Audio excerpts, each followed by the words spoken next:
Hello my lovelies, welcome to another video. My name is Gemma and today I am going to be talking about some more books that I have purchased on my Kindle. So I want to start by saying actually buying books and reading books I believe are two completely different hobbies, and I just tend to be slightly better at buying them, or a lot better at buying them, than I am at reading them. I don't think that's a negative. It's just, you know, talents lie where they lie, don't they? So I have a lot of books to get through. I've got so many that I have actually had to chop this video in half. So I will talk about half the books I bought on Kindle in August to today, and then there will be a part 2 coming next week. So because I have quite a few to talk to you about, I'm just going to kick straight off with number 1, which is The Rise of the Ultrarunners by, let me see if I can pronounce this, Adharanand. So this is a non-fiction book, and as the title would suggest, looks at how Ultrarunners have increased in popularity. Ultra running as a hobby has increased in popularity. So running multiple marathons effectively, and I think the author in this has direct interviews with some ultra runners and sees like what makes them tick and why it's so why it's built up so much momentum, I suppose, in the last 10 years. So yeah, I mean, I run a little bit sometimes when I have time, but we're talking like 5k here. But I always find it quite interesting to look at people who do run long distances and how they manage it. And yeah, thought that would be an interesting one to have a look at. So the next one that I purchased was the All Souls Trilogy by Deborah Harkness. So this is a very well-known trilogy. It starts with the discovery of witches, which has recently been made into, is it a Netflix show? I think it was on Netflix. Netflix do most stuff, don't they? So briefly, the synopsis for this is that you follow a young female scholar who accidentally summons up this ancient magical manuscript of some description. She's previously had no interest in sort of pursuing her witchy ancestry. She's not been interested in it, but then she sort of summons this manuscript and things progress from there. Obviously I haven't read it, so I don't know any more than that. I'll probably give you a better synopsis if and when I, or as and when I do read it. But yeah, sounds really good. It's obviously had loads of hype this year, so really wanted to pick that up, and the whole trilogy was on offer, so sucker for a bargain. The next one I picked up was Troy by Stephen Fry. There has been quite a lot of ancient Greek retellings about recently, and Stephen Fry has done sort of a trilogy of sorts, looking at myths, heroes and the Battle of Troy. So this is his episode of the Trojan War and how he recounts it, I suppose. So yeah, I've been loving my Greek mythology, so quite like to pick that up and see how that sort of differs from sort of the other bits and pieces that I know about it and that I've read about. The next one I picked up was the Acts of Desperation by Nolan.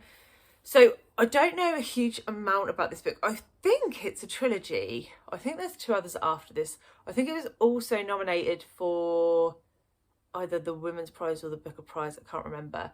And Nolan is an Irish author, and I think this is a gritty family relationships sort of book. I believe there's topics of addiction and possibly sort of gang life within this. To be honest, I can't quite remember, but I saw a review for it on Instagram recently. If I can find it, I'll link it below. And it just sounded fantastic. And as soon as I saw that, I was like, yeah, okay, right, let's buy that one as well. So that one has gone on my TBR. The next one I bought is The Secmet Bed by Libbie. So this is an ancient Egyptian historical fiction novel. Say that 3 times fast. And this follows a wife of a pharaoh. I think she's the first wife. She's obviously expected to produce a son and heir, but childbearing and giving birth in ancient Egyptian times wasn't particularly safe. So she's quite fearful of that. One of the pharaoh's other wives, who's also her sister, has already popped out 3 boys. So she's sort of feeling the pressure a bit. And it goes on from that point. So I haven't read any ancient Egyptian fiction. And I loved ancient Egypt when I was a kid. And I think it's a really interesting topic. And it really interesting sort of all the gods and all that sort of stuff it really intrigues me. So very much looking forward to picking that one up and seeing what it's like. If anyone has any good recommendations for ancient Egyptian fiction, please drop them below because I'll be very interested to pick them up. The next one I bought was Pizza Girl by Kyong Frazer. So this follows a young pregnant girl in America somewhere, it might be in LA, and she is sort of just getting by, you know, delivering her pizzas, trying to make some money before the baby arrives, and then she develops what I believe is an unhealthy obsession with one of her customers that she delivers pizza to regularly, and this customer is a stay-at-home mum with her own kids who potentially doesn't have the greatest relationship with her husband or partner. And yeah, it's about sort of how that relationship works, and obviously there's themes of motherhood within this as well. So yeah, quite an interesting concept and a very interesting title, and I have seen some good reviews for this one, so looking forward to picking that up. Not sure how many times I'm going to say that in this video. I will try and mix up my sayings a bit, but I've already said that 5 times, so apologies. Next I bought Ghost by Dolly Alderton. This has had a lot of hype this year, and this follows a woman who's in her 30s and all of her friends are moving on, getting married, having kids, moving out into the suburbs or the countryside or whatever, and you know, doing all the typical life checklist.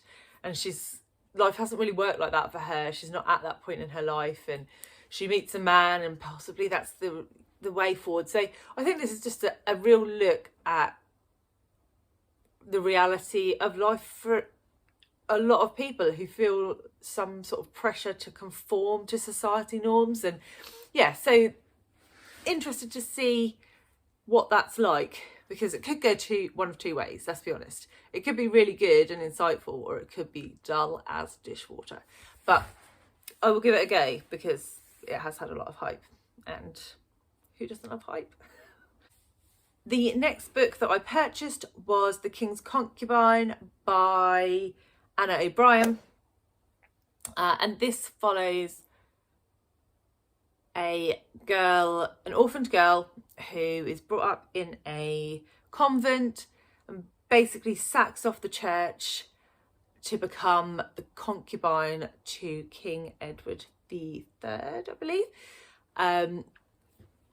She also, to get to that point, she becomes a lady in waiting to the Queen. Pretty standard way to become a concubine back in those days.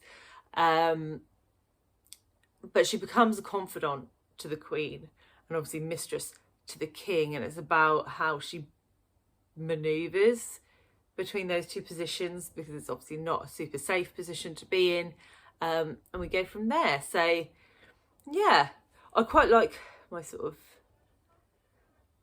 British monarchy history stuff. I think it's really quite interesting and intriguing. I like the political side of it as well. So yeah, sounds like a good one. Next up is The Boy Who Harnessed the Wind by William Kamkwamba and Bryan Mealer. So I did discuss this actually in my 5 stars predictions video, which I'll try and do the funky linky thing for. And this is autobiographical memoir. So obviously it follows William Kamkwamba's actual life, and then Bryan Mealer obviously, I believe, helped him write it. So it follows him in a rural village in Malawi.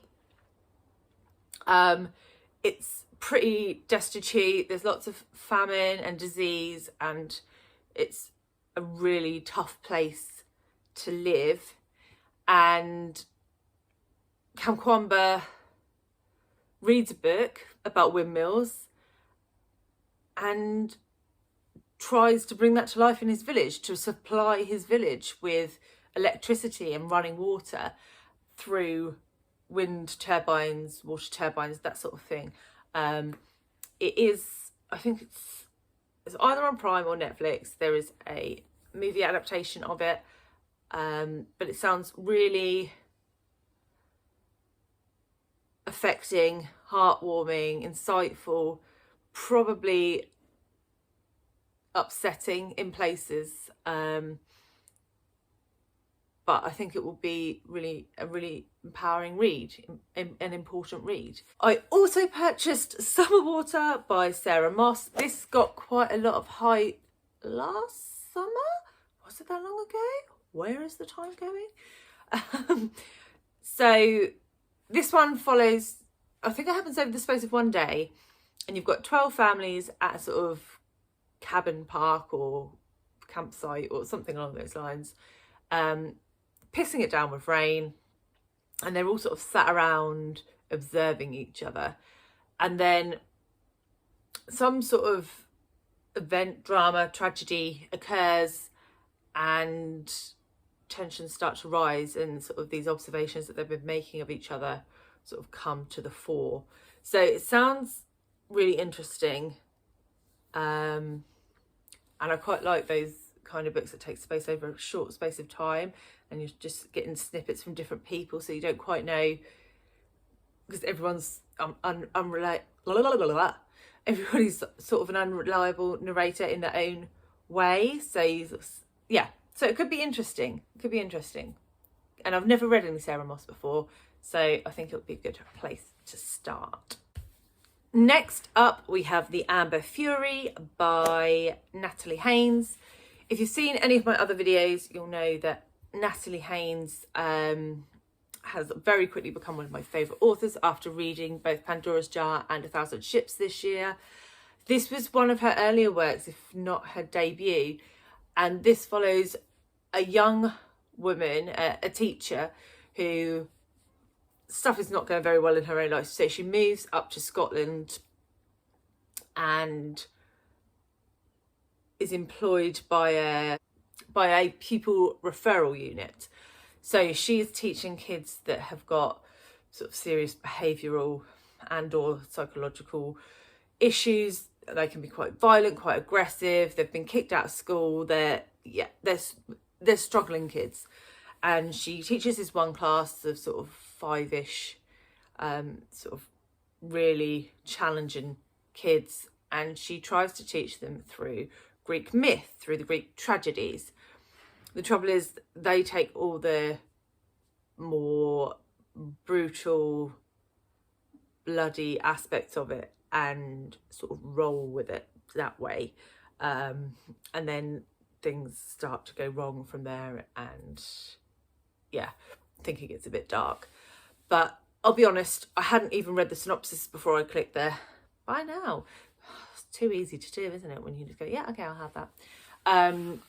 Because it's by Natalie Haynes, and I would quite like to read everything that she's written now. So yeah, that one is on the Kindle. The next one that I bought was The North Water by Ian McGuire. So this one is set in the 1800s on a ship that is bound for the Arctic Circle. I think the strapline of it was something along the lines of a ship sets sail with a killer on board. So I think there's a murder on board. Obviously they're in the middle of the Arctic. Not a whole lot they can do, and the main character has to sort of work out who's committed this crime. So it's sort of a murder mystery thriller on a boat in the Arctic vibe. I think it might be a bit literary as well, possibly. But yeah, quite looking forward to picking that up. I quite like stories on boats. Don't know why, but I do. The next one I picked up was Sweet Bean Paste, and I'll be honest, I picked this one up because I saw it reviewed by Alice at the Book Castle. So I'll link her channel below. She's fantastic. She's got such a beautiful background, much better than a blank wall, which I have been promising you for a while is going to have a bookshelf on it, which is still over there in a box. But I'm on holiday next week, so we'll give it a go. Anyway, Sweet Bean Paste, which is by Durien Sukegawa. And this sounds like a really nice story. It follows a man who's had a bit of a dodgy past, you know, been arrested or whatever in the past. So, and he's trying to move on with his life, but his past sort of haunts him. And he gets a job in a sweet shop where they make like these, from what I can gather, like little pancakes filled with sweet bean paste. And an elderly woman comes into the shop and she makes like the best sweet bean paste like going, and she takes him on almost as an apprentice and teaches him her skill. So I think it's going to be quite a like friendship heavy book about sort of friendship between generations and second chances and those sorts of things. And it just sounded really lovely, like a heartwarming read that sometimes you need to just pick you up out of the misery of all the other books that I pick up, which are generally what I do pick up. So yeah, looking forward to that one. It's also translated from Japanese. The next one that I purchased was The Long Long Afternoon by Inga Vespa. I picked this one up actually for summer book hibernation because it has a swimming pool on the cover, and that was one of the prompts, but I didn't get to it because, you know, ambition, achievement. And this one is a bit of a, I think it's like a literary thriller or a literary mystery. You have a woman, suburban housewife with the perfect life and the perfect garden and a white picket fence and all that kind of jazz. And then one day she just disappears. Her two kids are left like traumatized in the house, and there's a blood stain on the kitchen floor. And then it's like, well, what happened to this woman? So sounds really intriguing.